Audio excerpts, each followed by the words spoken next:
यो वित्तीय साक्षरता कार्यक्रम यो के होला भन्ने कुरा तपाईहरुको बीचमा अलिअलि आइसक्यो तर पनि मुख्य उद्देश्य चाहिँ मान्छेलाई अहिलेको अवस्थाबाट माथि लाने हो। तपाईको पनि अवस्था यो अवस्थाबाट माथि जाने हो, म पनि यो अवस्थाबाट माथि जाने हो। हाम्रो समाजलाई जुरुक्क पार्ने, जुरुक्क उठाउने हाम्रो उद्देश्य त्यो भन्नाले आज जुन गरिबीको जुन तहमा हामी छौं त्यो भन्दा माथि बनाउँ, त्यो भन्दा धनी बनाउँ, त्यो भन्दा बिस्तारै त्यो लुटेर धनी हुने त छैन हामीलाई छुट हैन। हामी के गर्ने आफ्नो सिप पसिना बगाएर आजको जुन ठाउँमा हामी छौं त्योबाट माथि उठाउने।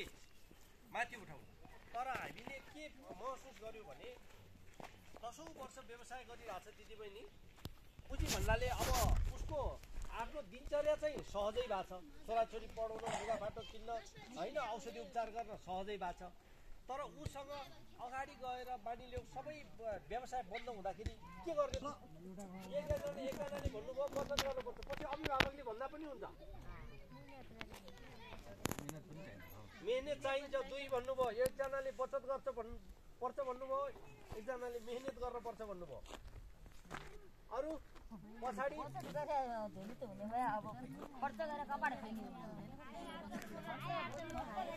आय आर्जनमूलक काम गर्न पर्यो।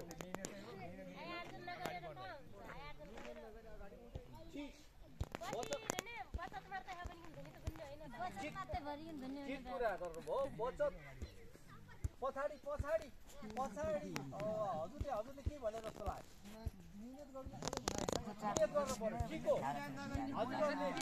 हजुरहरू सबैले काम गर्ने मान्छे, तपाईँ हामी सबै काम गर्ने मान्छे, तपाईँ हामी सबै माटोसँग खेल्ने मान्छे। तर मैले त्यो पनि भन्दैन, तपाईँहरूले धेरै कुरा भन्नुभयो, मभन्दा धेरै अझ धेरै जान्नु भएको छ जस्तो लाग्यो। मुख्य कुरा चाहिँ नि मैले जानेको जम्मा दुईवटा कुरा मात्रै हो। या त खर्च कम गर्न पर्यो या त आम्दानी बढाउनु पर्यो हो। एउटा या त खर्च कम गर्न पर्यो या त आम्दानी बढाउनु पर्यो।